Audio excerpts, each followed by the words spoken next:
formalmente. Muy buenos días a todas y todos que están aquí con nosotros. Bienvenidos a esta última etapa de la presentación del trabajo que hemos estado haciendo en este grupo del Centro de Investigación y Archivo Virtual de Afrodescendencia, que estamos creando este primer archivo, esta residencia investigativa que me honro en dirigir, junto con unos compañeros estudiantes que me han estado ayudando en todo este proceso. Mi nombre es Sandra Rodríguez Coto, para los que no me conozcan. Soy periodista y luchadora, pero no de lucha libre, sino de la vida. Estamos aquí trabajando todos en conjunto. Así que gracias por estar con nosotros.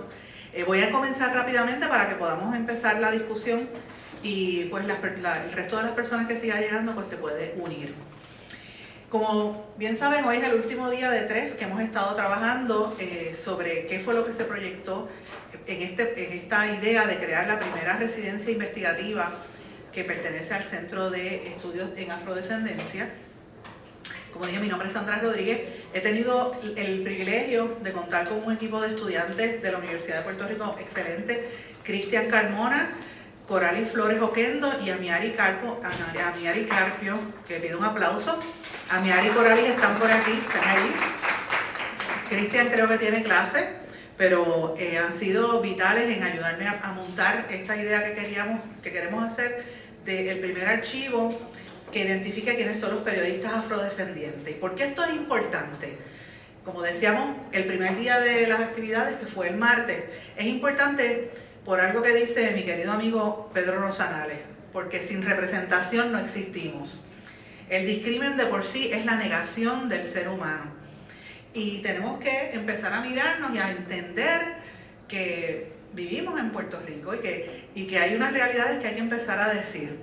Esta es una cita textual que hizo mi querido amigo Pedro cuando hace como 2 años Mayra Santos Febres, la profesora Santos Febres, que es la que dirige este proyecto, a quien excuso porque está en una situación, ¿verdad?, con un familiar. Mayra, como parte de los proyectos de la Cumbre de Afrodescendencia, en una conversación que tuvimos me dijo: Sandra, ¿por qué no invitas a periodistas afrodescendientes a hablar? Y entonces tuvimos este foro. Y yo, aunque sí yo había hablado de periodistas que nos veíamos visiblemente negros, como que nunca lo había internalizado hasta que en ese foro participaron Pedro Rosanales, estaba Judith Felicie, que está en Radio Universidad, estaba Julio Rivera Saniel, Benjamín Torres Gotay y esta servidora. Éramos panelistas, pero también llegaron al lugar periodistas como Felipe Gómez Martínez, como Daniel Nina, Nelson del Castillo, Héctor Peña y muchos otros. Y empezamos a darnos cuenta de que, oye, somos unos cuantos. Yo había puesto en mi página de Facebook, yo soy bien activa en las redes sociales, y había puesto para el día de la abolición de la esclavitud hace unos cuantos años, una foto de los periodistas que yo veía que éramos visiblemente negros, y éramos unos cuantos, y ya yo tenía eso en mi mente, lo estaba trabajando hace tiempo, porque es importante la representación. Cuando yo empecé como periodista, yo no veía una representación, con algunas muy contadas excepciones, que yo creo que esto nos va a abrir puertas para que las nuevas generaciones se vean representados y puedan acceder. Así que nosotros decidimos hablar del tema. Yo he escrito mucho de este tema. Las compañeras de esta investigación se han dado cuenta cuando en la conversación le dije que vamos a buscar cuántas columnas, por ejemplo, yo he escrito de este tema, y eran un montón. Yo misma ni tenía idea de cuántos había escrito. Y parte de eso es lo que queremos reflejar en este proyecto investigativo, que hace falta un trasfondo de mayor interés académico y ¿verdad?, investigativo. Así que decidimos hacer este proyecto. Es la primera residencia que se hace en este programa, que tiene que ver con, como le dice Mayra Santos Febres, la doctora Santos Febres, con saberes que no necesariamente vienen del mundo académico, sino de la experiencia en la calle, por decirlo así. Y esta residencia comenzó a mediados de junio. Realmente trabajamos mitad de junio, mitad de julio en lo que montamos esta investigación. Decidimos hacer el primer archivo para identificar a estas personas, los periodistas. Pero yo decía, un archivo solamente con nombres y apellidos, eso no es. Y la vida de cada periodista no, tenemos que hacer un contexto. Y esta fue más o menos la idea que pensamos hacer, me disculpan, sería, el proyecto se dividiría en estas partes. que ya lo hemos trabajado, un marco teórico que vamos a publicar pronto sobre el concepto de la invisibilización en los medios, y ya tenemos todas esas lecturas y trabajos, ¿verdad?, investigados. Los antecedentes, cuáles fueron los elementos fundacionales, cómo fue que surgió el periodismo afrodescendiente en Puerto Rico. ¿Podemos decir que hay periodismo afrodescendiente? Pues sí, y ustedes van a ver por qué lo decimos. Los que estuvieron con nosotros el martes se dieron cuenta que sí, tenemos una historia fuerte de periodismo afrodescendiente. Y a raíz de eso vamos a hacer un archivo con los nombres de los periodistas que estamos trabajando de manera contemporánea y algunos que ya no están, para que las futuras generaciones puedan ver quiénes son con muestra de sus trabajos, sus fotografías, videos, y ese archivo digital esperamos presentarlo en la próxima cumbre de afrodescendencia. También, que esta parte la añadimos, fue lo que discutimos el martes, algunos discursos, yo le llamo discursos noticiosos, pero realmente es cómo ha sido la cobertura noticiosa y cuando llega el tema, ¿verdad?, cómo se aborda el tema de la afrodescendencia, de la raza, el discrimen, se cubre, no se cubre, cuáles son los silencios, y todo eso pues lo hemos identificado. Y por último sería la parte de hoy, que es el periodismo antirracista. El querido amigo Julio Rivera Saniel tiene una cita que para mí es interesante, que decía, cuando hicimos aquel primer foro, decía: uno entiende con el tiempo que para uno verse de cara a futuro tiene que verse reflejado en alguien. Y esta cita de Julio a mí me trabajó mucho. Yo la presenté en el martes cuando hicimos el primer foro. La estoy repitiendo hoy para los que no tuvieron la oportunidad de ir, porque me parece que esto es el resumen de lo que nosotros queremos traer. Que ustedes, que son los que van a seguir, vamos a pasar ahora el batón para que ustedes sigan esto y sepan que uno se tiene que ver reflejado. Yo, por ejemplo, cuando estaba creciendo no veía periodistas reflejadas, no me veía reflejada en los medios de comunicación. Ahora pues hay unas oportunidades. Así que parte de esto lo hemos trabajado en el día de hoy y en 3 talleres. El primer taller que nosotros trabajamos fue sobre la importancia de esta investigación. Fue prácticamente lo que hablamos. Tuvimos una introducción. Invitamos a ese panel a 2 amigos que entendía yo que iban a aportar mucho a esta discusión sobre distintos temas. El compañero y amigo Roberto Ramos Perea, que para mí es uno de los más grandes, si no el más grande dramaturgo puertorriqueño de la mitad del siglo XX para acá, por todas las obras que ha escrito y ha dirigido, además de ser director y presidente del Instituto de Literatura Puertorriqueña. Roberto lleva décadas investigando la afrodescendencia, esto no es de ahora, ha publicado muchísimos libros y a mí me parece que todo lo que tiene que ver con lo que él le llama la inteligencia negra, él le llama inteligencia negra, pero realmente son los pensadores. Él lo investigó. De finales del siglo XIX, principios del siglo XX. Él se metió en los archivos de las iglesias católicas a buscar los documentos uno a uno e identificó algunos de estos. El martes él nos hizo una presentación donde se veían todos estos periodistas afrodescendientes, quiénes eran, qué periódicos hicieron, y fue fascinante.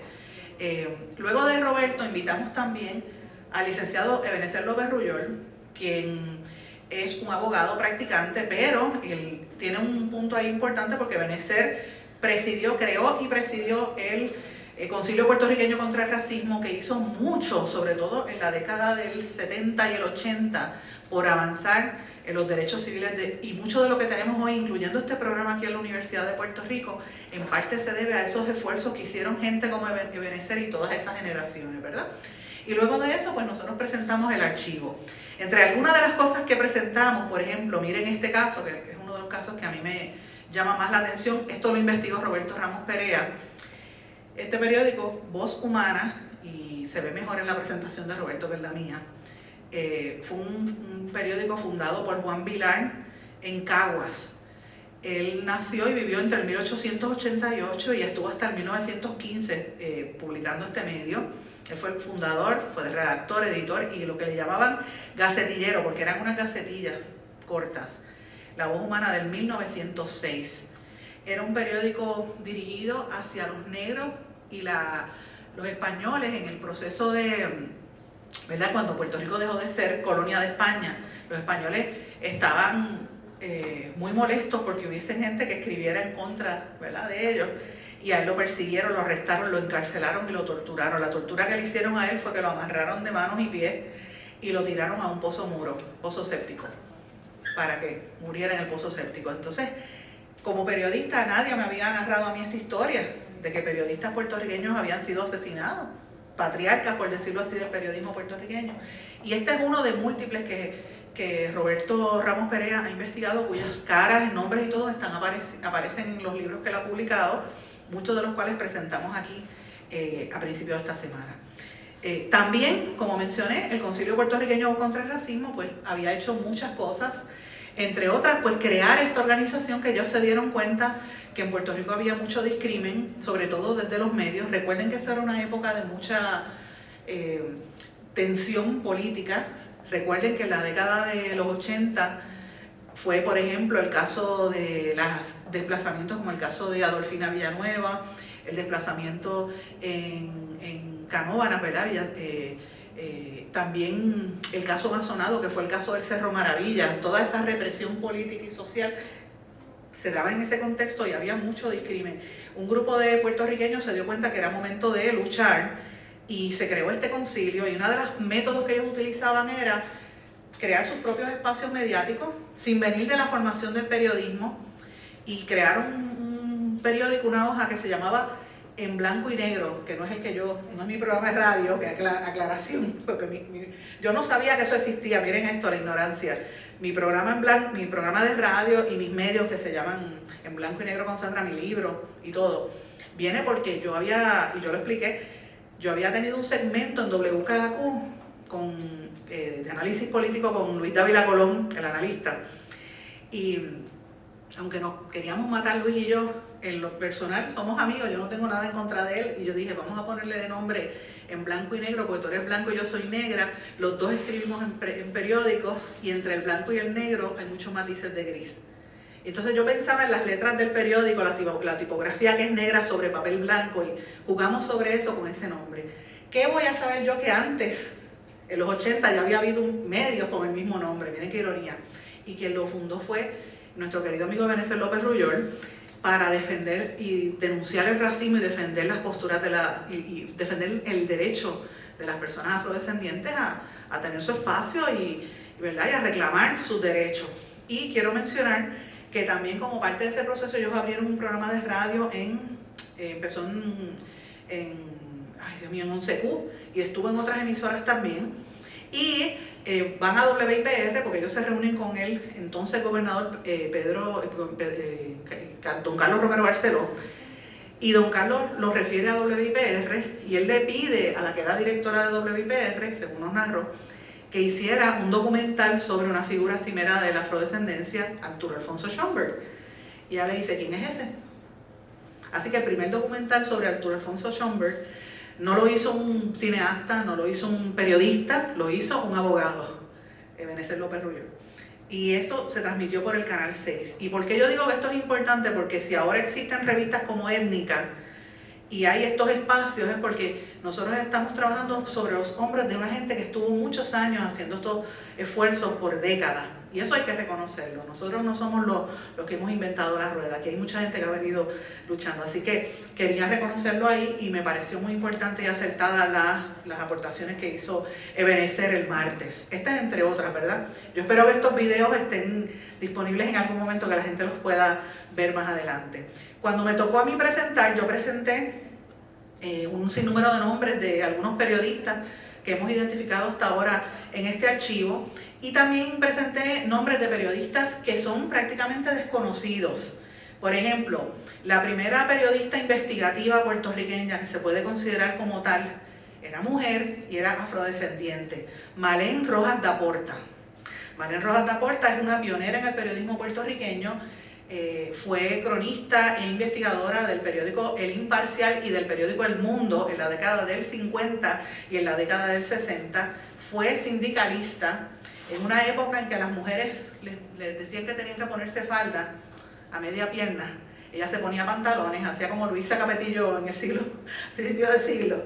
Y ella competía de tú a tú con los varones, por la captación de las noticias y por acercarse, humanizando las noticias con un concepto que ahora nos vemos como algo común, las noticias de interés humano, pero ya las venía reflejando en las páginas del periódico El Mundo y en El Imparcial desde los 50. Su trabajo fue de excelencia, dicen que ella tenía un sentido del humor extraordinario y le valió muchos premios y cubrió muchos eventos históricos como, por ejemplo, desastres naturales, el regreso de los puertorriqueños y cuando los enviaban a Vietnam en la guerra de Vietnam en los 60 y sucesos históricos como la muerte, los últimos días y la muerte de don Pedro Albizu Campos, entre otros.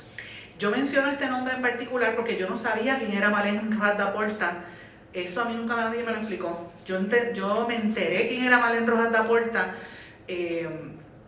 Yo les diré que hace como 20 años más o menos, cuando yo presidí el Overseas Press Club, yo fui presidenta del Overseas Press Club en el año 99 y en el año 2000, y mi mentora me dijo, tú tienes que empezar a conocer a tus ancestras en el periodismo. Y yo, ajá, ¿quiénes son las ancestras?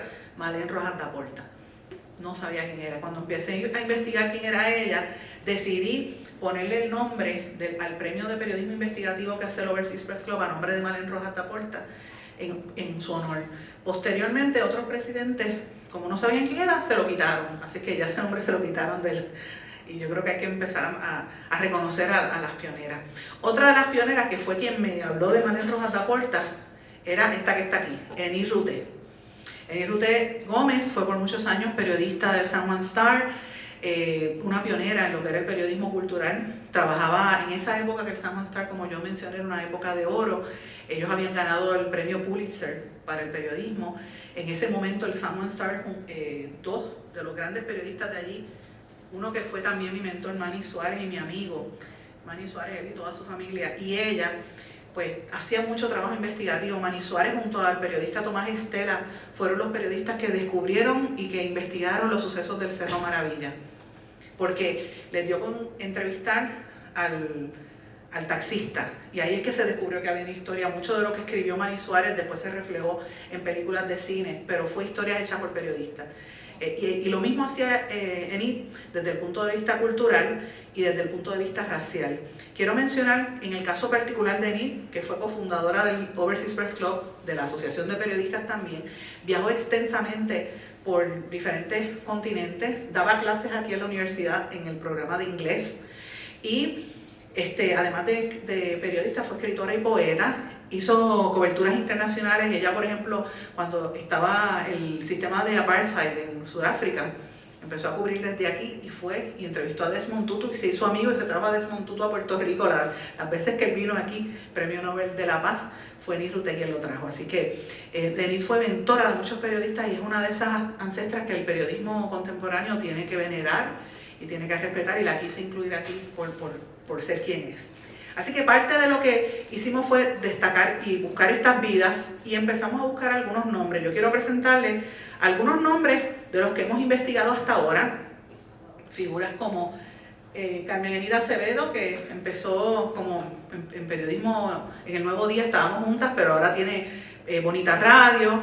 Esther Andrade, Glorianza Chantonetti, que tiene la revista Étnica, y por ahí para abajo Ana Castillo, que está por aquí, la compañera, Belén Martínez Cabello, que muchos años estuvo en espectáculos, y por ahí para abajo ustedes van a ver estos nombres, y uno se sorprende ver tantos nombres ahí. Son más de los que están en esta lista, pero esa es la lista que teníamos originalmente.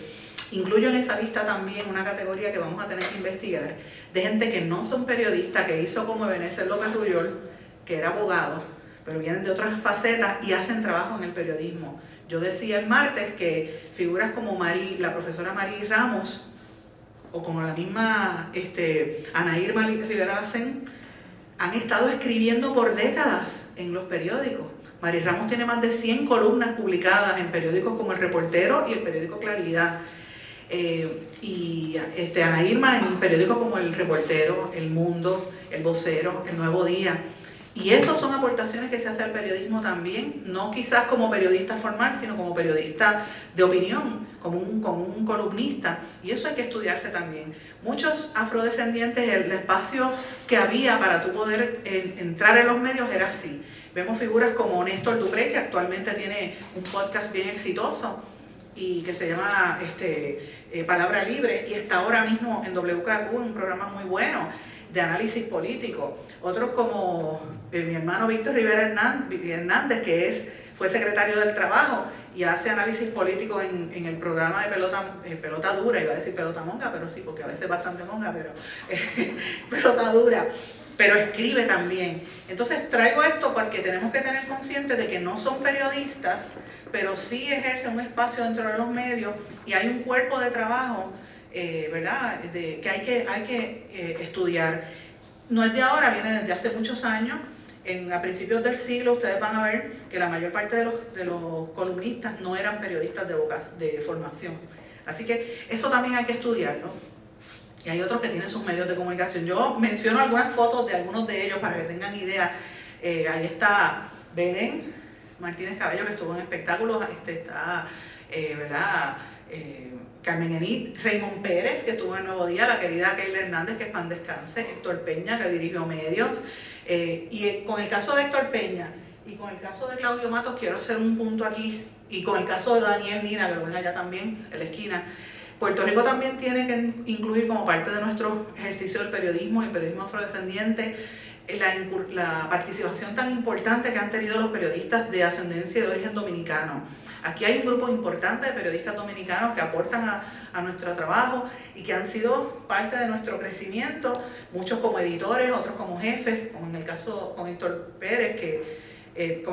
Peña, que fue una figura importante, fue quien puso a la primera mujer negra a la televisión, un noticiario de televisión, que fue Ivonne Soya, fue Héctor quien la colocó. O sea, fíjense la importancia de tener esa conciencia. Así que es importante, los dominicanos tienen aquí también una asociación de periodismo dominicano que también hay que incluirla.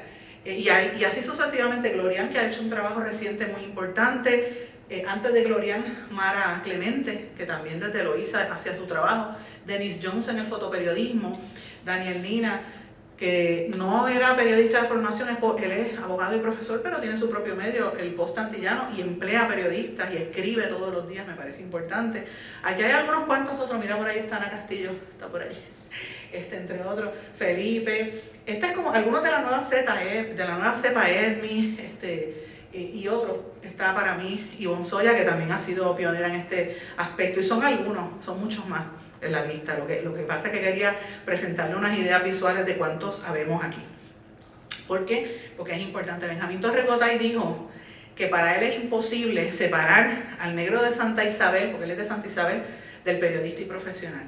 Y esto me parece importante también destacarlo porque pues, nos pone en contexto de dónde nosotros venimos, cuáles son nuestras historias y por qué es importante nosotros empezar a analizar esto como parte de los mensajes que se transmiten a través del periodismo que ejercemos. Así que lo quise incluir, periodismo y la literatura, porque a veces van de la mano. Casi todos los periodistas que llevamos mucho tiempo hemos escrito o publicado libros. Benjamín tiene una novela muy buena, que es esa que él tiene ahí, pero bueno. Eso fue el primer día. El segundo día de este taller, que fue el miércoles, hablamos de los discursos noticiosos, ¿verdad? Y presentamos algunos temas que han sido noticias y cómo fue la cubierta noticiosa. A mí me tocó presentar temas como los desplazamientos urbanos, temas de política y temas de derechos humanos. En desplazamientos urbanos mencionamos lo que está sucediendo ahora con la Ley 22, ¿verdad? Que están sacando gente de la Puerta de Tierra y todo Puerto Rico. Y también trajimos un caso bien importante, que fue el caso de Eloísa, de Adolfina Villanueva, que es un caso histórico, pero que te presenta el punto que yo quería traer, que casi siempre estas historias de desplazamiento tienen que ver con raza, tienen que ver con racismo, y eso no se aborda desde el punto de vista periodístico, y eso tiene que cambiar. Cuando se hacen las preguntas hay que empezar a decir por qué el desplazamiento es a la gente negra, a la gente racializada, y por qué eso no se incluye entre las preguntas que se hacen. Así que eso fue parte de lo que hablamos. Hablamos de política también. En política específicamente mencioné dos casos. El caso del fundador del partido del Coquí, Rogelio Figueroa, que era visiblemente afrodescendiente y creo con una orientación sexual distinta, y fue motivo de una doble burla en los medios, que no se lo hacen a otros partidos. A la actual candidata del PNP no se lo han hecho, pero a él sí. Miren la jugada, ¿verdad? Versus También mencioné un caso de una controversia cuando estaba en todo su apogeo la red social de Twitter, y la controversia, y presentamos la evidencia de la presidenta de la expresidenta de la Cámara de Representantes, Zaida Cucuz Hernández, que le llamó mono a Rafael Cox Salomar, le dijo Yuyo. De Rafael Cox Salomar hubo una discusión en Twitter, cuando le señalan, ella dice, ay, es que me hackearon la cuenta.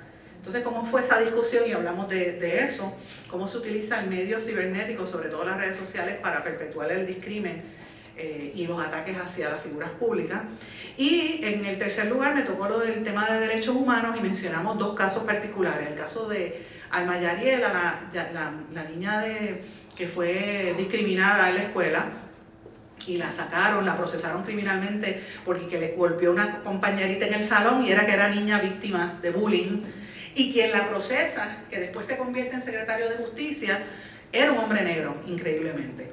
Así que todo eso también lo incluimos. Y también hablamos del caso de la familia Walker en Canóvanas, de la vecina que era racista, y el caso se quería ver como si fuese un caso de disputa entre vecinos, hasta que la vecina se dio cuenta de que hubo un caso parecido en Caguas, donde mató un vecino a otro. Recuerdan que hubo un tiroteo que disparó en el tribunal de Caguas, y entonces ella pidió que transaran, y después de transar, como a la mes y medio, el hijo de la señora de Canóvanas fue arrestado y acusado a nivel federal por fraude a Medicaid. Y este es el que era doctor que le apuntó a la muchacha víctima de la familia negra, que el tribunal no la quería recibir. Entonces uno como periodista tiene que ver que eso son noticias que tienen que ver con discrimen racial, con prejuicio, y hay que decirlo en la cobertura periodística. Aparte de eso, el compañero Cristian Carmona presentó el tema de cultura. En el tema de cultura escogió el caso de las figuras del blackface. Como en Estados Unidos se conoce, los artistas que se pintan de negro son personas blancas, se pintan de negro para interpretar un personaje negro utilizando burlas, cambiando el lenguaje. Y él específicamente trajo el tema de Pirulo el Colorado, que era un personaje de Raymond Arrieta, que Raymond Arrieta dice que nunca se inspiró en ningún negro, pero él mismo dice que él había estado por Loíza y vio unas caricaturas en una pared pintada y quiso hablar como los loiseños hablaban. Y ese era el personaje de Pirulo el Colorado, que es una burla. Y el otro personaje era de Chanita Gobernadora, que interpretó Angela Mayer, que también tuvo su controversia. Ella decía que no, pero pues ella representaba, iba a ser la candidata del partido de los pocos, del excremento. Y esos símbolos, parte de la cultura popular en Puerto Rico, hablamos de eso. Y las compañeras Coralis y Amiari presentaron el tema de los espectáculos, ¿verdad?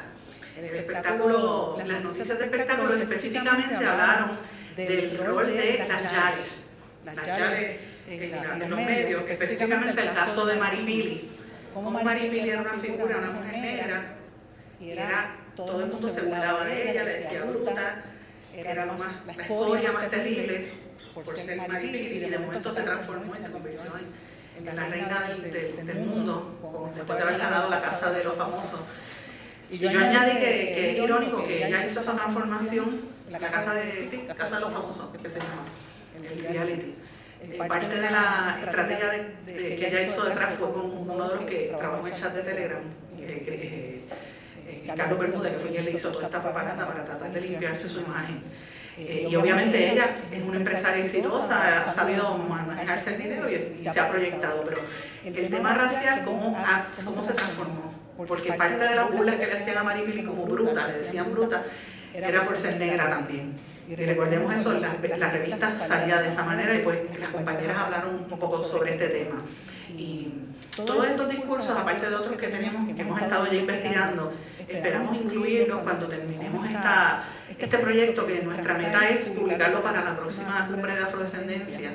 Y hemos identificado cerca de 10 a 12 otros temas sobre cobertura racial, del tema de la raza, del racismo y de la afrodescendencia. Así que lo que queremos es abrir la discusión para que otras personas empiecen a estudiar e a investigar estos temas, porque me parece que es importante.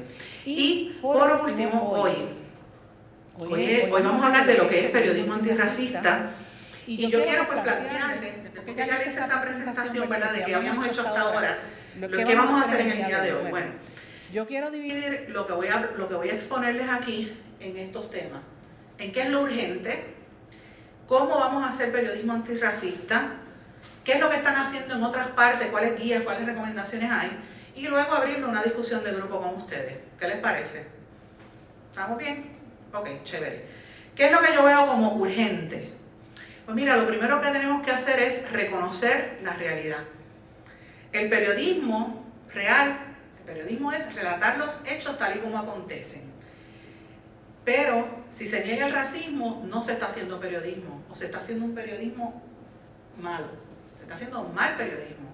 Porque si tú no explicas en un reportaje que la persona que fue desplazada son comunidades pobres, que son comunidades, qué casualidad que todos los que desplazan son los negros, y no lo incluyes en tu cobertura, o tú te toca ir a cubrir por ejemplo, como ha sucedido en las instituciones juveniles, y cuando tú miras, hay una cosa común en las instituciones juveniles y en las cárceles, tú miras y casi toda la gente viene de lugares pobres y muchos son racializados.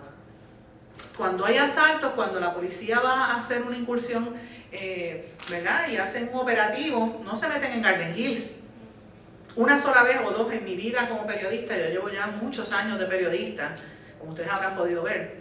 Yo he visto incursiones de la policía en Torrimar y en Garden Hills 2 veces. Dígame cuántas incursiones ha habido en Loíza, cuántas incursiones ha habido en los caseríos, como ellos le llaman. Y cuando usted va a la cárcel, todas las figuras, la inmensa mayoría, son gente, qué casualidad, trigueño. ¿Por qué eso no se incluye en el periodismo? Eso tiene que empezar a incluirse en las notas periodísticas. Así que cuando yo digo periodismo es relatar los hechos tal y como acontecen, hay que relatarlo con la verdad. Y la primera verdad es decir lo que tú ves. Si tú todos los ves son mujeres, ok, o son afrodescendientes, lo incluiste en tu nota, tienes que incluirlo. Así que hay que reconocer que no se está haciendo. No se puede negar el racismo porque es real y existe en nuestro país.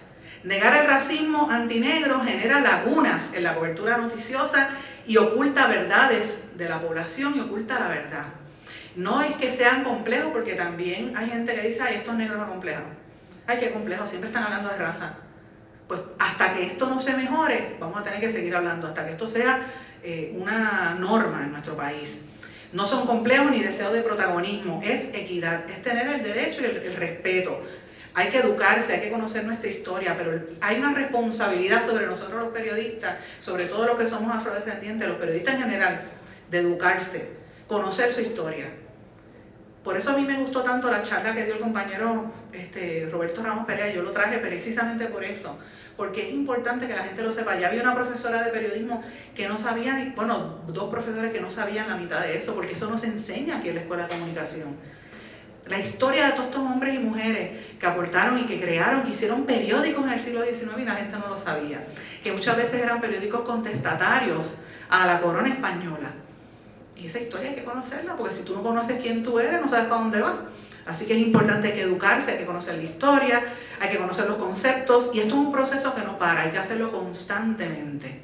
Así que esta es una de las cosas que quiero plantear. Lo otro que los quería plantear a ustedes es que es urgente. Hay unas cosas que son prioritarias, a mi juicio, ¿verdad?, que tienen una mayor urgencia.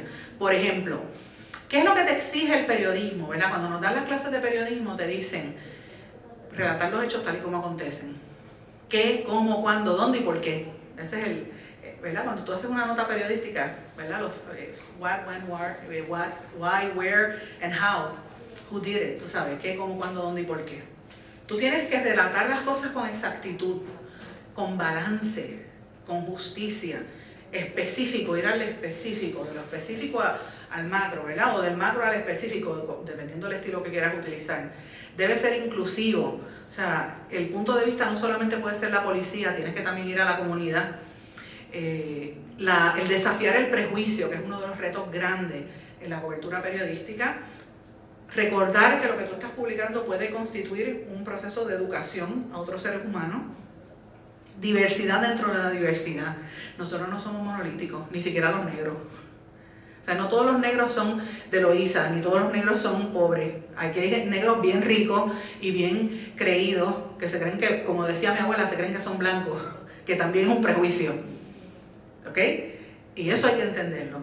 cuál es lo que hay detrás de esas sutilezas en la cobertura y en la relación. Y uno como periodista tiene que incluir eso en las notas periodísticas, en los reportajes. Y mantener alerta a los principales medios de comunicación. ¿Por qué? Porque si tú no exiges que los medios hagan un mejor trabajo, no lo van a hacer. Así que yo creo que hay que tener esa presión constante. Algunas guías y recomendaciones que quiero plantearles en el día de hoy. Bueno, ¿cómo tú combates esto, verdad? No sé si se puede ver bien ahí, pero por ejemplo, yo sé que parece una loca, pero la voy a explicar. Usted tiene que estar consciente de cómo se manifiesta el racismo. Usted tiene que estar consciente. Cuando usted va a hacer una cobertura periodística y te asignan, tú tienes que saber cómo trata la policía si se trata de una persona que vive en un residencial público. ¿Cómo lo trata? ¿Lo trata igual al que vive en Carolina que al que vive en el condado? Eso el periodista tiene que tenerlo consciente. ¿Qué cosas se cubren, qué cosas no se cubren, verdad? Así que hay que estar conscientes de cómo se manifiesta el racismo en la cobertura. Hay que definir lo que es el racismo sistémico, o sea, todo el sistema tiene sus cosas, ¿verdad? Va más allá de lo interpersonal, puede ser también ambiental, estructural o lingüístico. Y esto es clave. El ejemplo que dimos el martes cuando hablábamos del caso de los desplazamientos, hablábamos de desplazamientos que hay en Puerta de Tierra. Es más, ¿se acuerdan el video de Bad Bunny, del apagón, que yo lo mencioné el verano pasado? Que salía Bianca Graulao y habló de los desplazamientos. En ningún sitio de los desplazamientos de ese reportaje se habló que en gran parte era racializado. Porque qué casualidad va donde viven las comunidades que eran descendientes de los que vivían en las costas, que muchos son descendientes de esclavos, de pueblos, de personas que fueron esclavizadas. Así que es importante eso también tenerlo presente. No todas, pero hay que tenerlo presente, ¿verdad? Así que va más allá del tema interpersonal, puede ser también ambiental. No es común, no es raro, ¿verdad? Y no es casualidad que los desplazamientos se estén dando en Naguabo, en Fajardo, en Loíza, en Luquillo, en Río Grande, en Carolina, en Ponce, donde hay comunidades que son descendientes. ¿Y por qué eso no sale en la cobertura periodística? Eso hay que incluirlo también. El racismo institucional se refiere también a los comportamientos no explícitos que excluyen a las llamadas minorías raciales. La utilización de imágenes es importantísima para hacer una cobertura periodística antirracista y hay que estar vigilante a qué se publica. Y cuando es algo que es ofensivo hay que denunciarlo para que la gente empiece a enmendar. Los periódicos y los medios cometen errores porque somos seres humanos, pero hay que empezar a educar para cambiar la mentalidad. La visibilización de las personas negras también se refleja en la poca cantidad de personas evidentemente afrodescendientes, por ejemplo, que hay en el medio televisivo. Son pocos todavía comparado a lo que hay. Hay que empezar a ampliar las voces expertas en otras facetas de la vida, psicología, sociología, letras, leyes, o sea, medicina. Hay otras voces. El lenguaje antirracista tiene que ser esencial. Evaluar cuáles son los sesgos que tienes en la cobertura y no se puede reproducir lo que se denuncia a través del espacio periodístico. A veces uno puede cometer un error porque esas cosas suceden, pero no puedes estar repitiendo esos errores constantemente. Así que esas son unas ideas que yo tengo, ¿verdad?, de cómo se debe combatir. ¿Cómo se está haciendo este periodismo antirracista en otras partes? Bueno, hay varias guías, hay múltiples formas de cómo tú evitar caer en errores racistas cuando estás ejerciendo el periodismo. Hay múltiples fuentes. En Estados Unidos, American Society of News Editors tiene unas guías maravillosas de de qué cubrir y no cubrir. Claro, está escrito en inglés, tienes que verlo desde el concepto y el contexto, que la realidad del negro americano, el African American, no necesariamente es lo que pasa en Puerto Rico, pero nos sirve de referencia para entender algunas cosas que tenemos similares, ¿verdad? National Association of Hispanic Journalists, que pertenece al grupo de Unity, que son las organizaciones que llevan cerca de 40 años representando a los distintos grupos. Está el National Association of Hispanic Journalists, que es la de los latinos, el de los African Americans, el de los blacks, el de los Asian Americans, de los asiáticos, y el de los Oriental o Asian Americans, de los orientales. Y todas esas organizaciones crean, el Native American también, lo que le llaman Unity, que es una junta donde están estas organizaciones a nivel de la nación americana. Puerto Rico tiene un capítulo en el NASJ, que es el de los periodistas latinos. Eso yo lo presidí hace 20 años. y están muy activos, pero vuelvo y digo, no necesariamente la experiencia de Lineage Day es la que vivimos en Puerto Rico en la calle. Esa es la que vive el puertorriqueño o el latino en Estados Unidos. ¿Ves? Podemos entender de cosas de ellos y yo siempre recomiendo que mire lo que está publicando el National Black Journalists Association, pero haciendo salvedades. Por ejemplo, hace 3 semanas National Association of Black Journalists tuvo en su convención de invitados a Donald Trump y fue bien criticada, así que lo pueden buscar en el website, las preguntas que le hicieron a Trump, que Trump prácticamente le faltó respeto a la periodista allí. Craig Newman Graduate School of Journalism, que pertenece a la Universidad de la Ciudad de Nueva York, tiene también unas guías muy buenas que las pueden buscar por internet de cómo tú hacer periodismo antirracista. Columbia School of Journalism, que es la mejor escuela de la nación americana, o una de las mejores, también ha hablado del tema. La compañera y amiga profesora puertorriqueña Marta Moreno Vega, que lleva toda la vida trabajando a favor del respeto hacia otros seres humanos desde Estados Unidos a Puerto Rico, ha tenido recientemente una serie de videos que se llama Absolutely Black y otros con portavoces de la afrodescendencia, que mucho de esto como que cogió un poco de mayor relevancia después del asesinato de George Floyd en Estados Unidos. Y Marta Moreno, junto con algunos, yo he participado en algunos de estos foros en Estados Unidos, y hay periodistas, pero de habla inglesa, que hemos trabajado ahí con ella. Recientemente hubo un grupo de amigas que trabajó en una guía antirracista para periodistas. Está publicada en español, pero está dirigida a los periodistas hispanos que trabajan en los Estados Unidos. Esa guía la publicó, entre los que trabajaron allí está Isal Godró, que es una experta en estos temas, Gloria Sánchez Antonetti, Frances Negrón Montaner, Lorgia García Peña, Hilda Llorens, Zaire Digny Flores y April Meyers, entre otros. Y esa guía ustedes la pueden descargar, búsquenla por internet y te dice las palabras correctas que no decir, cuáles son los términos de afrodescendiente, negro, etcétera, los prejuicios, las palabras comunes. Y lo otro es el colectivo ILE, que es una organización de base comunitaria aquí que lleva mucho tiempo haciendo estos talleres de antirracismo. Pero no, le planteo esto porque no es solamente en Estados Unidos que se están haciendo, o para los mercados hispanos que se están haciendo estas guías. En América Latina hay unos referentes bien importantes también que quiero destacar. Brasil es referente importante sobre esto, y quiero ahí destacar Alma Preta, que es una guía de esta organización, por decir alma prieta, por decirlo así, sería la traducción en español, o alma negra, por utilizar un término, referente a los periodistas afrodescendientes en Brasil, que son muchos y que son víctimas de mucho prejuicio. Yo le estaba conversando a los estudiantes hace un rato, que yo hace unos cuantos años conocí la que era presidenta y me hice amiga de la presidenta de la Asociación de Periodistas de Brasil. Y ellos tuvieron que dedicarle gran parte de su trabajo. Ella no era visiblemente negra, ella era blanca, pero tuvieron que dedicarle mucho de su trabajo a defender a los periodistas negros y negros homosexuales en Brasil, porque cuando Bolsonaro llegó al poder, había una política de perseguirlos y de atacarlos y de agredirlos, matarlos en algunas ocasiones, radicarle querellas y demandas. Y entonces ir de un estado a otro era muy lejos. El ataque era contra homosexuales y mujeres, pero bien particularmente contra los periodistas negros. Así que la Asociación de Periodistas en general tuvo que hacer ese rol de esa defensa, y se hicieron manuales, hay mucho trabajo, hay muchos visuales sobre esto. Así que el que quiera verle, lo recomiendo. Y Colombia, la Fundación Gabo de Gabriel García Márquez, también tiene unos manuales de redacción para hacer periodismo antirracista. Hay uno que se titula Cómo contar la diversidad, que me parece importante que lo puedan ver ahí. Voy a entrar en específico con algunas recomendaciones que han hecho las compañeras, por lo menos en el caso del periodismo en latino, ¿verdad? En Estados Unidos, pero algunas cosas aplican a Puerto Rico, y esto lo hizo el colectivo IGLE y este grupo de personas que incluye a Gloria Sánchez Antonetti, Frances Negrón y todas las que ustedes ven ahí, Hilda Llorens, con quien tuve el privilegio de trabajar hace muchos años. El racismo es producido y reproducido por el lenguaje y las imágenes, dicen ellas, y es cierto.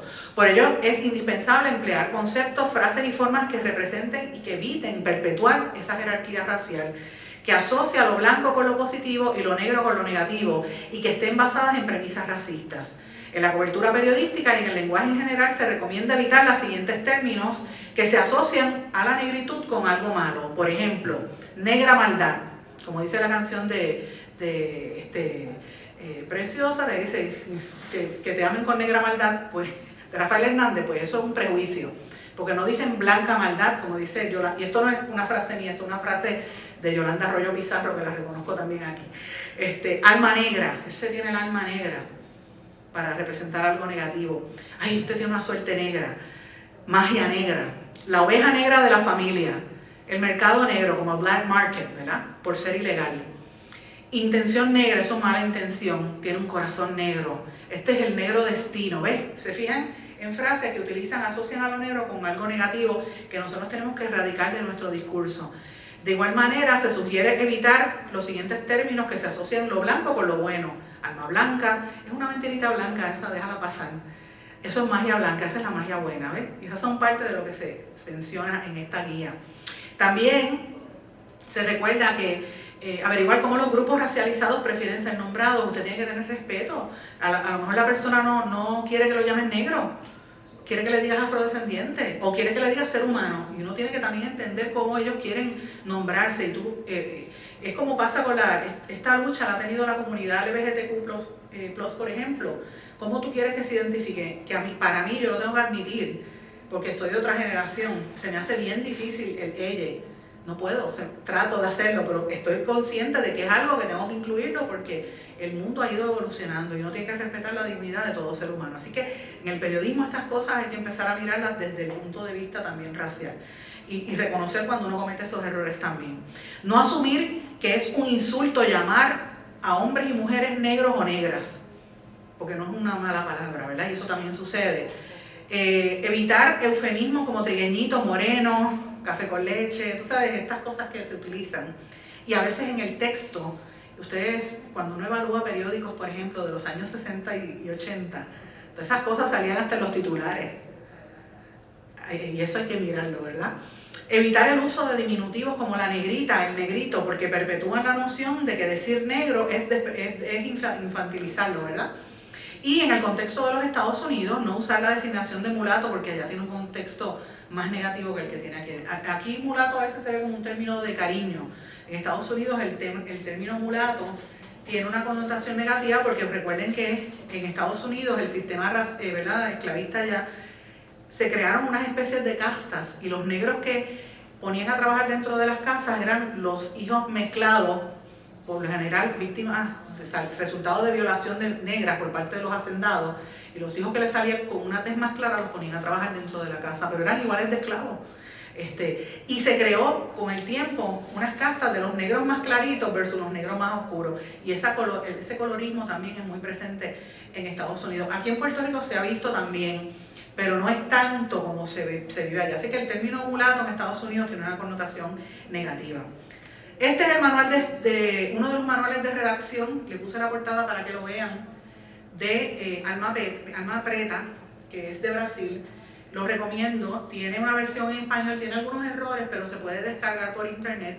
Lo pueden buscar en la página de la Fundación Gabo, de Gabriel García Márquez, y lo pueden bajar, es gratis. ¿Okay? Lo único que le piden es que usted llene sus datos y le busca la dirección. Hace 4 días salió en el periódico español El País esta información, que se está creando una red de periodistas afrolatinos para romper con la invisibilidad normalizada. Y es una iniciativa regional para empezar a representar las noticias desde una perspectiva racial, con noticias contadas, narradas y escuchadas desde los mismos periodistas negros de la región. Ya yo me comuniqué con ellos, estoy esperando respuesta, porque no me han contestado. Está basada en Brasil, pero tienen periodistas en diferentes países, Chile, Argentina, que son periodistas afrodescendientes. Así que lo planteo para que busquen la información si les interesa también buscar ese dato. Salió recientemente en el periódico El País, fue hace como menos de una semana. Y hay bastante de esta información. Red afroamericana, ¿verdad? Entonces, ¿cómo podemos hacer periodismo antirracista? Otras de las recomendaciones que estoy incorporando, esta también viene de la guía antirracista de periodistas. y son frases. En vez de decir una persona de la raza negra, una persona negra, ya, no tiene que explicar porque la raza no existe, es un concepto. Trigueño, morenito, mira, dígales negro, blanco. Hay gente que dice café con leche, mire, no. Como se asuma la persona también, es importante. Pelo malo, este es pelo malo para muchas personas. Mire, francamente, el único pelo malo que existe es el pelo que se cayó, el de los calvos, porque se cayó. Era tan frágil que se cayó. Así que este término es horrible, el utilizar el pelo malo. Y ustedes se sorprenderían aquí, el periódico El Vocero, por ejemplo, por muchas décadas, ponía en los titulares pelo malo. Él tenía el pelo malo para referirse al pelo rizo. Que todos tenemos algo de pelo rizo en Puerto Rico, ¿verdad? O sea, aguas negras, cuando se refieren al tema de las aguas sucias o el sistema pluvial, los políticos hablan de las aguas negras porque no dicen agua blanca.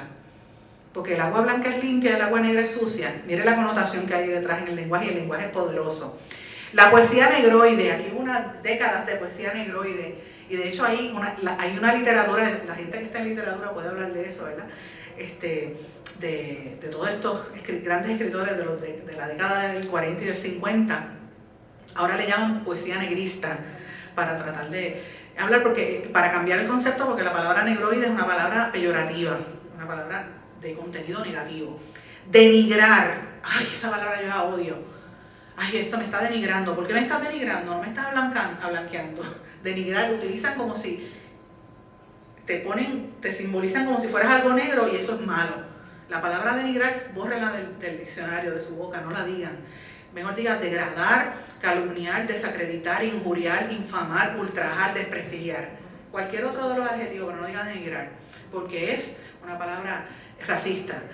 Pobre, empobrecido también, porque utilizan el término, aunque es una palabra correcta, pero por lo general se utiliza esa en el contexto racial, cuando usted ve las notas, para asociar negritud con pobreza.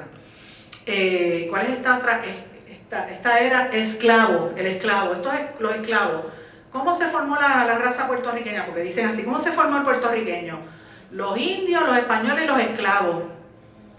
Técnicamente son personas esclavizadas, porque ellos no vinieron aquí porque les dio la gana, ellos no vinieron de viaje, ellos vinieron obligados, eran unas personas que vinieron esclavizadas, esa es la condición impuesta por otro ser humano. Así que hay que empezar a hablar con correcciones, personas esclavizadas, no son esclavos, no están porque quisieron ser esclavos. Igualmente pasa con el término pobre, que las personas no son pobres, que el sistema los ha empobrecido. Empobrecido, exactamente, tienes toda la razón. Y la otra persona, esta me saca por el techo, de color. ¿De qué color?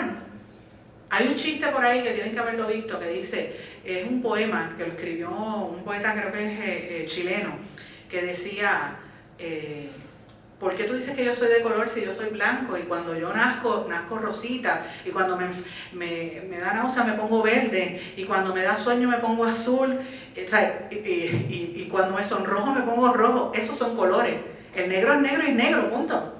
Así que esto es importante, no decir persona de color, porque también esos people of color viene de la traducción del inglés muchas veces, pero en español no es correcto.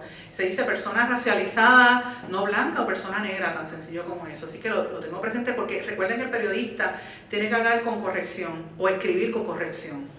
Otras traducciones que también incluye esta guía, y estoy utilizando esta guía porque la hicieron las compañeras aquí y porque aunque es en Estados Unidos, muchas de las cosas pueden aplicarse en Puerto Rico, ¿verdad?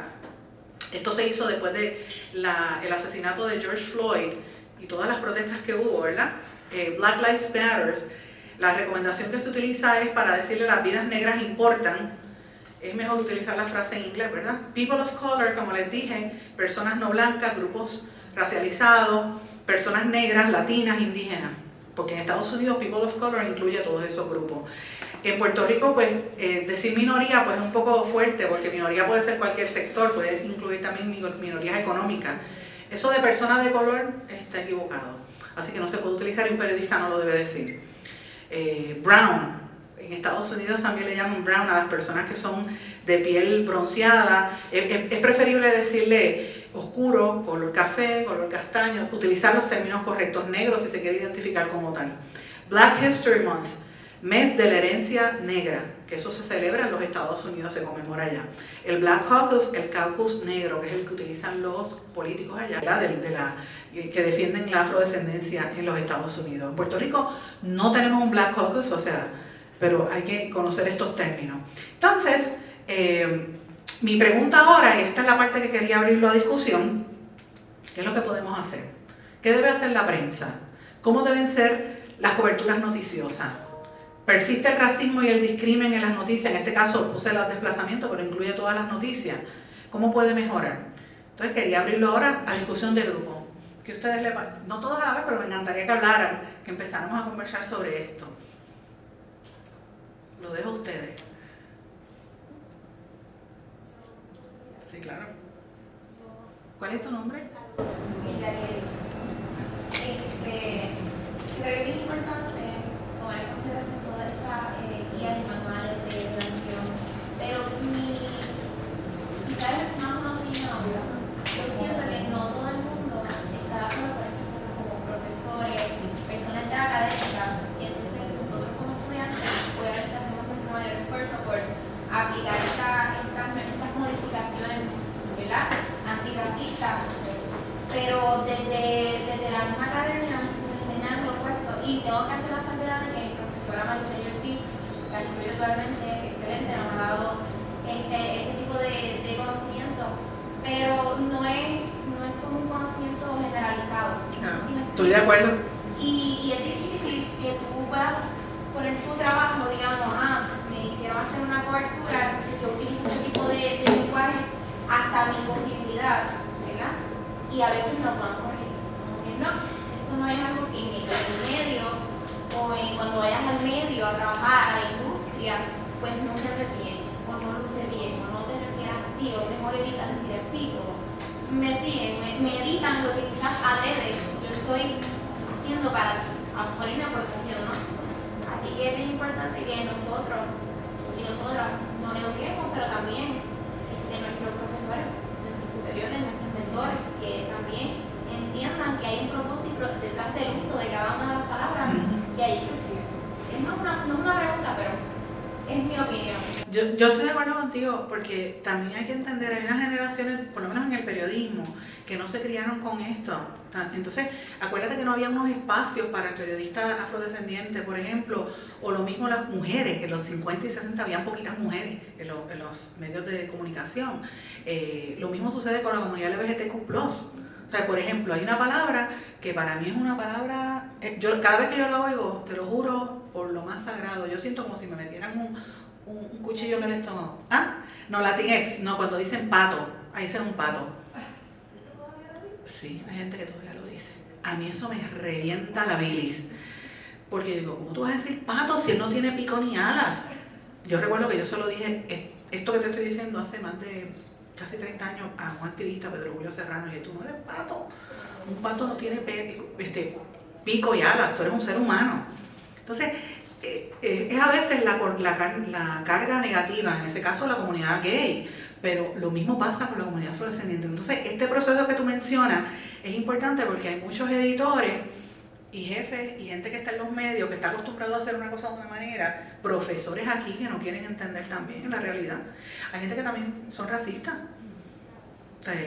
Y en las escuelas de comunicación eso es lo primero que tú no tienes que admitir. En los medios de comunicación hay mucho racismo, lo mencioné al principio, es bien, ahora eso ha cambiado. Guapa Televisión tiene ahí a Pedro Rosanales, Julio Rivera Saniel, tiene a Felipe Gómez, y hay una muchacha que está los domingos, no recuerdo el nombre de ella, por lo menos 4, pero para que estén esos 4 ahí en el noticiero, Pedro se tuvo que fastidiar y ha demandado a su patrono para buscar su espacio, y los demás canales no tienen. Yo narré en el foro de afrodescendencia, que yo fui a un canal y me dijeron, queremos una imagen más clara frente a las cámaras, y el puesto se lo dieron a una mujer rubia después, en el canal 11, eso fue en el canal 11, y eso me lo dijo a mí la directora de noticias en mi cara.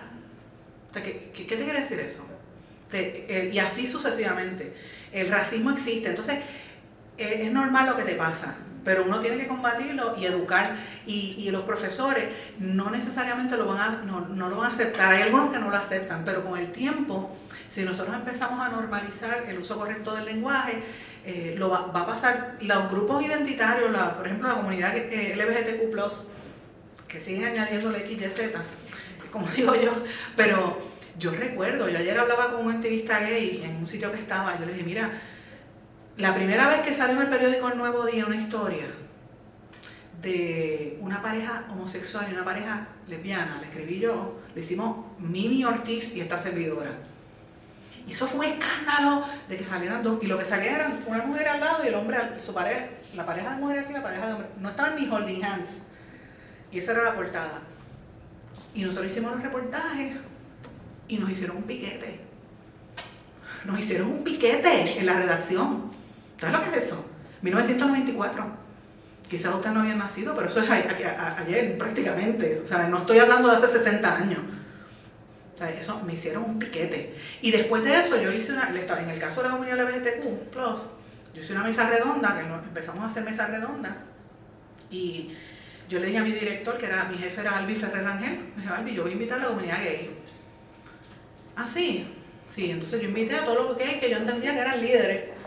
Gay, lesbiana, whatever, religioso, había de todo. Había uno de la clínica de la escuela de aquí de Derecho que estaban haciendo unas investigaciones porque no habían, en aquel momento la sodomía era un delito. Entonces, cualquier persona podía ser arrestado por ser homosexual. Entonces, yo los llevé allí y ninguno de los editores del Nuevo Día quiso entrar a saludarlos y darle las manos porque no querían tocar a ningún homosexual. Eso me pasó a mí en el Nuevo Día. La única persona que entró a saludar fue mi jefe directo, David Colón. Mira lo que estoy diciendo. Porque Albi Ferrer, ninguno otro quiso saludar, porque que había mucho, no voy a decir la palabra que dijeron. Eso yo lo viví con homosexuales. Y después, cuando yo estoy allí, yo no me di cuenta que habían personas populares, PNP. Yo pensé que tenían cosas, mira esto. Yo dije, ay, voy a traer a toda la comunidad gay a hablar del tema, sin pensar que habían estadistas, independentistas y que habían controversias entre ellos y se formó un gallinero allí y empezaron a pelear. Y yo me levanté y hice las cosas que entendía que eran comunes. Pues ellos estaban de acuerdo en eliminar la cosa de la sodomía, en tener matrimonio, luchar por los matrimonios gay, del mismo sexo, la ley de herencia. Y cuando ellos vieron que yo estaba haciendo esa listita, como que se callaron y dijeron, mira, tenemos eso en común. Y esa fue mi historia de portada, yo me gané premios por eso. Pero yo te estoy dando un ejemplo de la comunidad LGBTQ, que lo viví. Imagínate qué pasa con la comunidad afrodescendiente. O sea, por eso te digo, hay que seguir, no podemos rajarnos. Entonces, espérate, a mí Ari iba a decir algo. Corari, perdón. Sí, yo lo que recomiendo siempre es incomodar en el salón. Pelearle, cuestionarle, mandar artículos, cuando vaya a proponer una historia, enviarle toda una información completa que no haya forma de que contrarreste lo que está diciendo, que es verdad, y también entender que el lenguaje que uno utiliza y que el contexto que ella estudió y ahora Es diferente. Sí. Sin duda, y más que pelear, yo añadiría aquí que aproveches esta oportunidad para también educar, ¿no? Tal vez puedes proponerle a tu profesora o a tu profesor dar como un resumen de este mismo taller o este mismo seminario, porque hay profesores que entienden que en el salón de clase, ¿verdad?, uno aprende y uno educa a la vez, pero hay otros que no, que creen que es un proceso unilateral. Entonces, aprovechar, diría, más que pelear tal vez, aprovechar esta oportunidad para educar y compartir también esta información con la profesora. Quisiera comentar que es mucho también de área personal, porque a lo mejor el profesor o profesora está dispuesto a escuchar, a leer propuestas nuevas y refrescantes, pero toma mucha valentía también salirse de la norma y usar términos incómodos. Claro. Que toma valentía del escritor o escritora también atreverse a aplicar estas cosas, a aplicar con una madre y decir, no, yo voy a usar la palabra que es, o la palabra que incomoda, la palabra que educa, la palabra correcta. Que también a veces compañeros y compañeras a lo mejor evitan, por el hecho de evitarse la controversia. Sí, déjame salir de esto ya. Y a lo mejor queriendo hacerlo, queriendo, ¿verdad?, pero por el hecho de quizás no entrar en disyuntivas con profesores, facilitan aplicar estas cosas. Pero ¿sabes qué? Cuando llegues a la sala de redacción que seas periodista, si no lo hiciste de estudiante, vas después a tener que decir sí y aguantar. Y uno en la sala de redacción, yo sé que la realidad mediática ahora es distinta y laboral. Tú no puedes exigir mucho en los medios. ¿Sabes? Yo entiendo las presiones a las cuales están sometidos los periodistas actualmente, pero hay que tener esa valentía, porque recuerda que el periodista está para relatar los hechos tal y como acontecen, y a veces es relatar situaciones malas que al medio no le conviene. Entonces pues uno tiene que asumir eso, y yo creo que a la generación de ustedes le ha tocado un reto grande en el periodismo, porque por ejemplo yo tuve unos mentores. Yo puedo decir que yo tuve a Denis Ruté, a Manny Suárez, que eran unos bravos, pero ahora mismo la generación de ustedes, muchos de nosotros estamos o independientes o nos hemos ido del medio, ¿verdad? Entonces no ha habido una transición para llevar de la mano. Por eso yo siempre pienso que es importante que el periodista joven busque a alguien con quien tú por lo menos, yo no estoy diciendo que yo sea más que tú, porque no es eso, pero quizás con quien chocar cabeza, consultar, y uno aprende en el proceso. El periodismo todos los días se aprende, todos los días. ¿Alguien más que dime? Yo,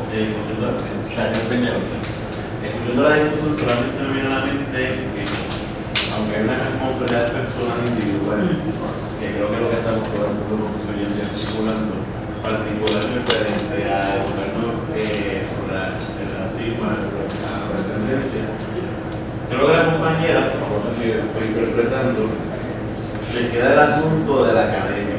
Así que parte contando las preguntas que usted nos traía, tiene que ver qué esfuerzo hacemos de forma colectiva para llevar a la academia que incorpore este lenguaje, esta visión y esta crítica en lo que enseña. Porque estamos diciendo que hay profesores o profesoras que tienen un prontuario que no recoge esta forma, esta crítica, esta periodismo antirracista, pues hay un problema, porque cuando yo me voy a formar, yo esperaría salir lo más formado. Nunca de ninguna profesión uno lo sabe todo cuando llega a la academia, y uno va aprendiendo cosas en el camino. Cuando uno llega a la academia te enseña lo máximo que se pueda. Y diría yo que es la academia el espacio más moldeable para traer lo nuevo. Así que si la academia no se está moviendo rápido, adaptar lo nuevo me preocupa más, porque el espacio laboral es mucho más lento en adaptarse.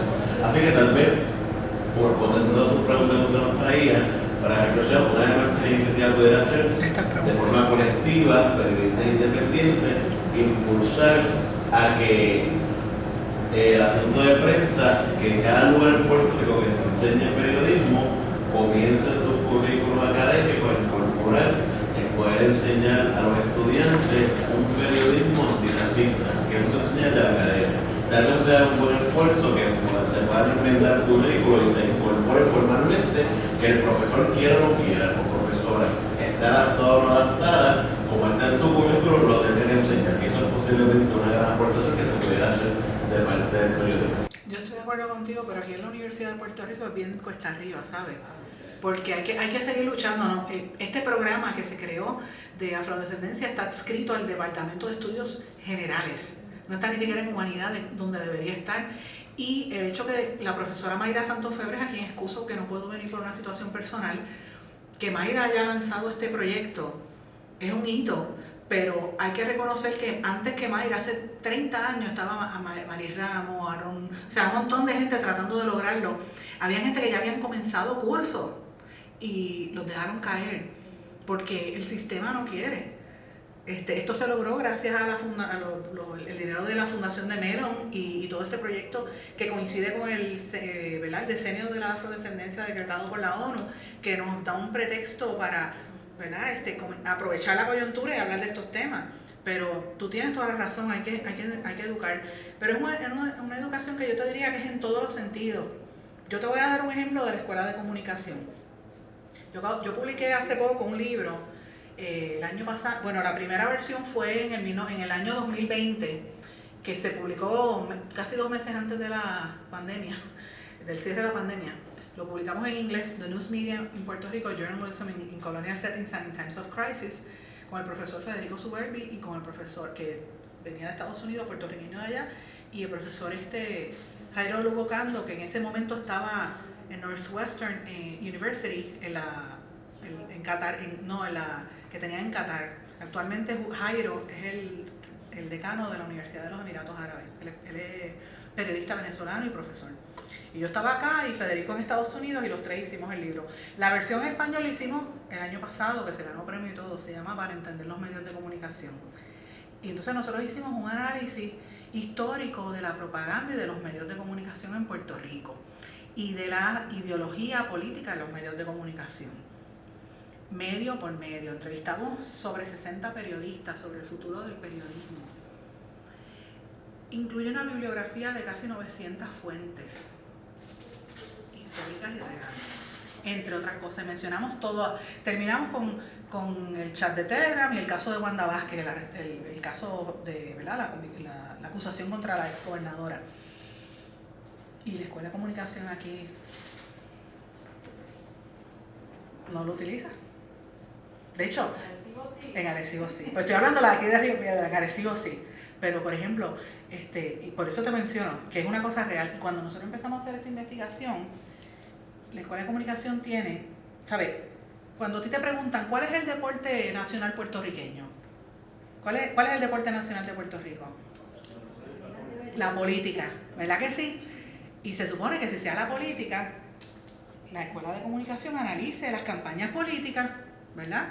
Vete a la biblioteca, yo le digo a ellos, hagan esto, vayan a la biblioteca y busquen tesis doctoral de maestría sobre la política, las campañas políticas. Miren, todas las tesis son de semiótica, no hay ninguna tesis longitudinal de imagen, son las tesis de cosas que están, o sea, no ha habido nada de comunicación política, nada de comunicación política, nada. Cuando les digo nada es porque como parte de la investigación el profesor Suberví buscó todas las tesis que existen en todas las universidades de Puerto Rico y menos del 2.02% tenían algún temita. Y eso es un tema que lo vivimos a diario. Así que imagínate el tema del racismo y la raza. Por eso es que yo no lo digo para que nos desanimemos, sino lo digo porque tenemos que seguir ahí como digo yo, operación dedo en la llaga, ahí encima, como la batraquilla, como dicen en Cuba, la batraquilla, insistiendo. Porque así es que las cosas se dan, los cambios se dan de esa manera. Mira, el asesinato de George Floyd no es la primera vez que matan a un negro en Estados Unidos.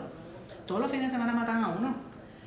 No es la primera vez que se provocan protestas. Yo recuerdo cuando ¿te acuerdas aquella de los 90 que empezó en California? Que no me acuerdo cómo era que se llamaba aquel. Que era un hombre que le entraron a puños, unos hombres blancos, y provocó unas protestas enormes. No sé si recuerdan, se me escapa el nombre, si alguien recuerda me lo dice, en California, en los años 90. ¿Cómo era que se llamaba? Eso fue una cosa, destruyeron y mandaron a la Guardia Nacional y demostró la situación racial que había en los Estados Unidos. Se repitió con George Floyd. Lo de George Floyd fue horrible porque todo el mundo en el planeta entero vio al policía poniéndole la rodilla en el cuello y ahí la gente vio la violencia. Pero ¿cuántos negros nos han matado allá desde entonces? El contexto allá es distinto, ¿verdad? Son unas tragedias, pero si algo positivo sacó eso, es que el tema se está discutiendo y abrió el tema, la discusión, ¿verdad?, del discrimen en los medios de comunicación que antes no se había dado. Y he puesto, ¿sabes? Se hace con un limón, una limonada, como digo yo. Entonces aquí en Puerto Rico yo lo planteo porque creo que nosotros debemos utilizar el contexto para empujar. Y a la larga todo el mundo va aprendiendo. Miren ahora como, por ejemplo, con la comunidad LGBTQ+, que por años no se permitiera una burla todo el tiempo, ahora la gente respeta un poquito. Todavía hay quienes no lo hacen, pero lo mismo va a suceder si nosotros nos ponemos de ese punto de vista. Así que, digo. Tengo unas cuantas reflexiones a partir de las cosas que he ido escuchando. Cuando mencionaba lo de Guapa, que hay muchos periodistas, pienso, el asunto de que haya mucha representatividad tampoco significa que este medio sea un espacio periodístico. Exacto. Porque está el toque, ¿verdad? De momento poner gente negra en ciertos espacios es importante pues, para cumplir con una cuota. Tener eso, ¿verdad?, como a conciencia. Cuando me escuchaba aquí, me preguntaba tener en cuenta también para quién se escribe y para qué. Que es una práctica que hay muchas veces la pasamos por desapercibida, porque el periodismo nos exige una rapidez, una inmediatez o una información. y pensar un poco en que la academia sigue siendo un espacio colonial, ¿verdad? Y de momento pensar la decolonialidad dentro de la academia, cómo se genera un periodismo antirracista desde la academia que tiene unos intereses muy particulares, es como la pregunta que siempre va a estar en el aire, ¿verdad? Y creo que las recomendaciones importantes para hacer un periodismo antirracista, creo que más allá del lenguaje y de entender el contexto, para mí el periodismo antirracista se centra en historias negras, ¿verdad? Más allá de denunciar y de posicionarse ante el racismo, o como lo veo como un tren. Llevo como que días pensando mucho en esto.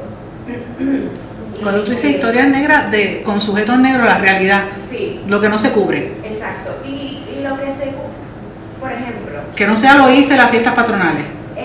sí, y que por ejemplo, yo estaba, cuando salí de aquí el miércoles, estaba pensando, qué interesante si de momento llegase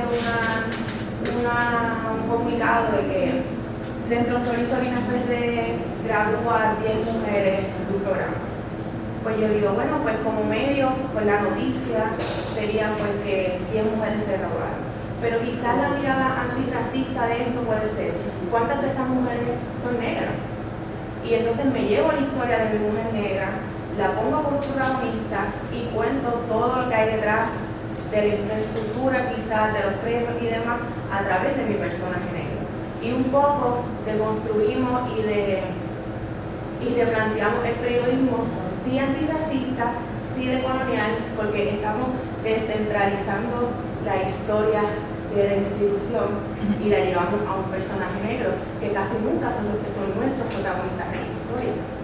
Así que yo veo el periodismo antirracista como un espacio activo que trasciende el lenguaje y que se centra en historias negras. Y que también, si bien el antirracismo son unos lentes que uno se pone, pues entonces cómo uno comienza a mirar todo lo que uno hace y ejerce con estos lentes, ¿verdad? Como que el periodismo antirracista no es una sola forma de hacer periodismo, es la forma de hacer periodismo, ¿verdad? Como que yo siento que un buen periodismo es antirracista, es feminista y es que tiene todas estas conversaciones dentro de ese contexto. Lo que pasa es que también técnicamente yo estoy 100% de acuerdo con lo que planteas, te respaldo lo que estás diciendo y estoy de acuerdo. Y de hecho lo he luchado muchas veces, pero también uno tiene que reconocer que sobre todo en el ejercicio, cuando trabajas en un medio grande o un medio, ¿verdad?, masivo, que está en la cuestión diaria, uno cae en unos estilos de periodismo que te enseñaron la pirámide invertida, qué, cómo, cuándo, dónde y por qué. Pregunta 3 y ya, y te fuiste. Yo recuerdo en los 90 que empezó una dinámica porque la gente se estaba cansando de eso, y no era como en los años 80, cuando tú miras los periódicos de los 70, 50, que te hacían historia, te relataban historia. El periodismo se convirtió en algo muy mecánico. Entonces, los estudios de audiencia que hacían en los periódicos eran un poco parecidos a lo que pasaba en los canales de televisión, que te hacían, y todavía al día de hoy en la televisión te hacen unos estudios de consumo de audiencia. No es casualidad que los noticieros de televisión empiezan con una noticia de crimen, terminan con una noticia de esto. O sea, mira los sets de noticias, a mi juicio, basura todos los días. A mí no me gusta el sistema, y de cada 15 minutos justificar la inversión en el Doppler, en la cosa para darte el tiempo, como si aquí viniera el huracán todos los días, te dan el tiempo cada 15 minutos, y después después deporte. Ahora han cambiado un poquito y le han metido, en el caso de la televisión, lo que ellos le llaman interés humano, porque eso responde a unas tendencias que ven en audiencia.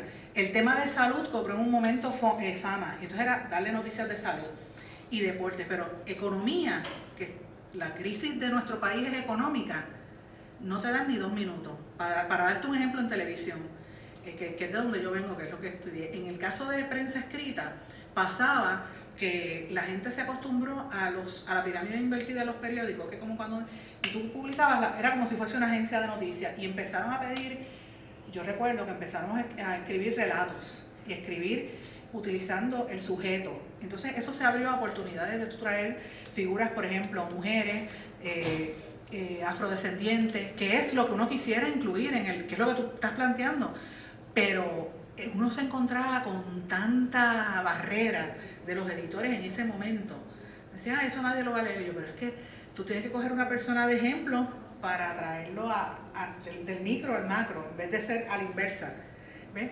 Y eso de por sí lograba ciertos aspectos de ser un periodismo ¿verdad? Antirracista, feminista, y eso pues yo creo que hizo un pequeño, o por lo menos una toma de conciencia en algunos aspectos, pero tengo que decirte con toda honestidad que el sistema de los medios en Puerto Rico lo paró. Hubo editores que no estaban a favor de esto, hubo editores que no lo querían, y lo que es peor, hubo editores que decían que eso no era pertinente, que tú estabas singularizar todo, la gente no quería leerlo. Yo leía, recuerdo editores que decían, no quiero escuchar el cuento, yo quiero que me des la noticia. Entonces yo pienso que debe haber sí, es increíble, debe haber un balance, pero un balance, me refiero a un balance a que sí tiene que haber noticias del qué, cómo, cuándo, dónde, pero tiene que también presentarse lo que tú estás planteando, el punto de vista distinto, de que no sea como un token, sino que sea como desde el punto de vista de que se escuche una voz, que cuando tú vas a hablar de la banca, no sea el banquero rubio blanco el que te está hablando. ¿Entiendes? Que se pongan todos los puntos de vista. Y eso hay que ir combatiéndolo poco a poco. Yo te digo, dentro de lo negativo que yo me siento a veces con el periodismo de Puerto Rico, yo me siento un poco positiva y optimista, vamos a ponerlo de esa manera, porque yo veo esta nueva generación están bien conscientes. Mi generación, yo di el ejemplo de los homosexuales, y ahí habían unos editores que no querían darle la mano, porque yo decía, pero tú darle una mano, se te pega la homosexualidad, hello. O sea, no querían saludar a los homosexuales. ¿Tú sabes lo que es eso? Eso para mí fue una cosa tan ofensiva. Yo te digo, ese día yo hasta lloré del coraje. Lo mismo pasaba con los negros. O sea, a ese nivel. O sea, es un proceso que en Puerto Rico hay que combatirlo. Yo te digo de verdad, hay que combatirlo. Estoy de acuerdo. Estoy de acuerdo. Sí, estoy de acuerdo contigo. Dime. Ella, Ana. Sobre eso de token, que lo quería traer también, que hay que estar bien consciente a que no todo lo que se cubra de un supuesto antirracismo necesariamente es con la intención de serlo, o que haya visibilidad, no significa que sea de manera genuina para darle la oportunidad, sino para solamente cumplir con unos balances quizás visuales.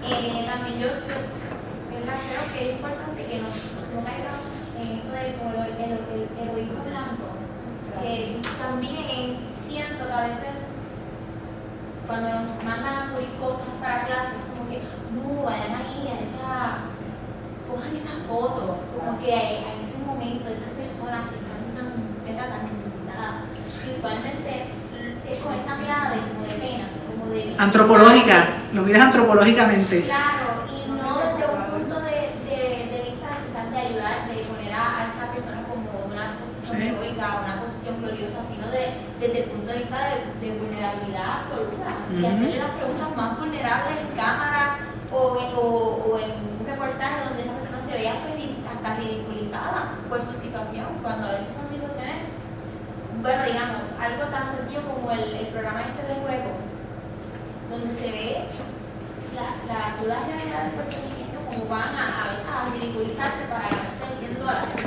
y decir las situaciones más bizarras de sus vidas personales, de sus situaciones económicas, de salud, en cámara para ganarse $100 o $50 para comprar alimentos, ¿sabes? Y no digo que esté mal, pero es desafortunado, ¿sabes? Es desafortunado, sé que a la gente le gusta, lo consume, pero creo que es cierta... Es vagancia. Hay cierto morbo y creo que hay que aprender a no caer en eso, y de una forma muy difícil porque se quiere cubrir, se quiere atender la situación difícil, la situación a lo mejor incómodo, pero cómo hacerlo desde un punto de vista que no caigamos en esta posición de superioridad como periodista, porque estoy ayudando para ayudar, ¿verdad? Me ayudo yo como que estoy haciendo mi trabajo y te ayudo a ti porque te estoy visibilizando, pero sin caer en esta, es bien transparente. Tiene que haber conciencia, porque por ejemplo pasa con, a mí yo trabajé por ejemplo, cuando yo trabajé en televisión, yo saqué programas de televisión, o sea, el chisme es lo más fácil de hacer, porque tú haces un chisme con un rumor. ¿Cómo tú combates el chisme? Pues un reportaje investigativo que te toca más tiempo. Entonces, no todo el mundo está en la condición de querer hacer eso porque te coge más tiempo, te cuesta más, pero es lo que tú tienes que hacer, es lo correcto. Entonces, ¿cómo tú logras ese balance de una manera que sea entretenida, afable, que la gente se capte la audiencia? Puedes hacerlo de una manera muy inteligente sin necesariamente caer en el cliché, ¿tú sabes? Yo estoy en contra de muchas cosas que pasan en los medios, en lo que tú estás planteando precisamente por eso. Porque a veces es por las encuestas de audiencia, ellos te miran cada 5 minutos cómo está, ¿verdad? La audiencia en la televisión era horrible, cómo bregar con los ratings. O sea, yo la verdad que no me gusta porque tú tenías que mirar los primeros 15 segundos, los segundos, o sea, y eso tú te respondes, tu jefe tú tienes que contestarle. Tuviste rating, ganaste. ¿Qué hiciste ese día? ¿Cuál fue el reportaje? Pues esto me funcionó, déjame hacerlo y es más cómodo. El tú cuestionar otra forma distinta de ver la noticia o ver la información, pues te coge más tiempo, pero eso es lo que hay que hacer para entonces que sea más inclusiva y más respetuosa y más real. Yo mientras estaba hablando Ana ahorita, me acordé de una cosa. Hay una cobertura que pasó en los años 90. Y yo lo tengo vivo, como si fuera hoy. Tú sabes Juan Pablo Díaz, el muchacho Juanpi, que es actor y todo. El papá de Juanpi es Rafael José, un cantante puertorriqueño y actor y presentador que estuvo en Univision mucho tiempo y ganó el OT y toda esta cosa. Y Rafael estuvo casado con la actriz Magali Carrasquillo, que es una extraordinaria actriz de teatro, me encanta. Y se divorciaron, pero siguen siendo... Ellos janguean y todo, y se aman y todo. A mí me encantan ellos. Pero yo recuerdo que el periódico El Nuevo Día publicó una vez en la sección Por Dentro, que era la sección antes que había, una foto de ellos. Era como un reportaje. Yo no me acuerdo si el reportaje era de Rafael José, que era cuando le estaba cogiendo la fama que se fue para Univision. Pero ellos aparecían holding hands y besándose. La portada de Por Dentro era Magali Carrasquillo besando en la boca a su marido, papá de su hijo.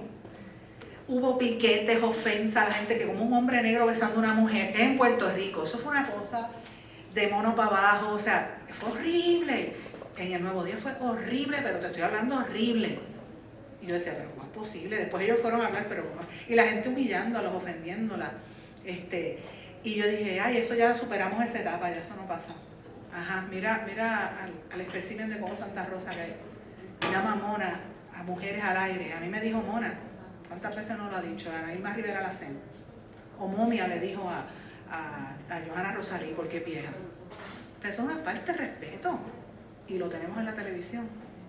Y la gente, yo lo veo pues es la Comay, lo dijo la Comay. O sea, yo creo que también las audiencias tienen que tener una responsabilidad ahí de exigir mejor calidad y de exigir otra cosa. Hay que mejorar. Y este esfuerzo que hicimos precisamente es eso, para empezar estas conversaciones que yo creo que son importantes. Nadie tiene el sartén por la mano, ni yo estoy diciendo que tengo la verdad. Yo estoy tratando de aportar el conocimiento y que yo pienso que hace falta una diversidad, hace falta respeto por la dignidad del otro ser humano, empezando por el lenguaje, empezando por cómo tú abordas, empezando a quién tú señalas. Siempre que hay una noticia de crimen salen arrestados los negros. Pero tú no coges a los blanquitos de los colegios. Y perdona que utilice el término blanquito, que también es peyorativo. ¿Sabes? No hay balance y eso hay que empezar a cambiarlo. Así que no sé, esta es mi opinión. Yo no sé si con esto más o menos quisiera redondear, si hay alguien que quiera hacer un comentario adicional, que esté con nosotros. Toca todo, un poco para resumir esa misma línea, ¿verdad? Es responsabilidad de todos combatir este racismo y estas cosas que están pasando. Y si estamos en el ámbito de la comunicación es mejor todavía. Por ejemplo, yo tengo un blog, o sea, no es nada pretencioso, pero ya más o menos las lecciones, lo que aprendí de aquí, pues lo voy difuminando, ¿verdad? Difundiendo por ese medio. Y cada cual en su espacio, pues tratar de eso mismo, compartir las enseñanzas y juntos pues, podemos combatir esto, ¿verdad? Destruir este odio sistematizado que existe en Puerto Rico, no solo, ¿verdad?, hacia los negros, pero hacia las mujeres, hacia la comunidad, Hacia los viejos. Hacia los viejos hacia también. los jóvenes también. Los jóvenes también, que los... jóvenes viejos, Sí, nos odiamos. de la isla. Yo soy sanjuanera, llevo 10 años en Arecibo y ahora me dicen, que tú vienes de la isla. ¿Y de qué isla? Y aquí somos todos de la isla, como esta canción que cantan los pleneros de la cresta. Ajá. De islas, que somos todos de la isla. Sí, hay muchos tipos de odio y este hate speech, que nos toca a todos. Sí, muy bien. Así mismo, bueno, pues yo les agradezco que hayan venido. Vamos a estar pendientes a cuando publiquemos esto para la cumbre de afrodescendencia y se pueden acercar a la oficina, cualquier duda que quieran, en confianza. Me pueden conseguir en las redes sociales también o me piden después, le doy mi número. Así que muchas gracias por estar con nosotros. Gracias.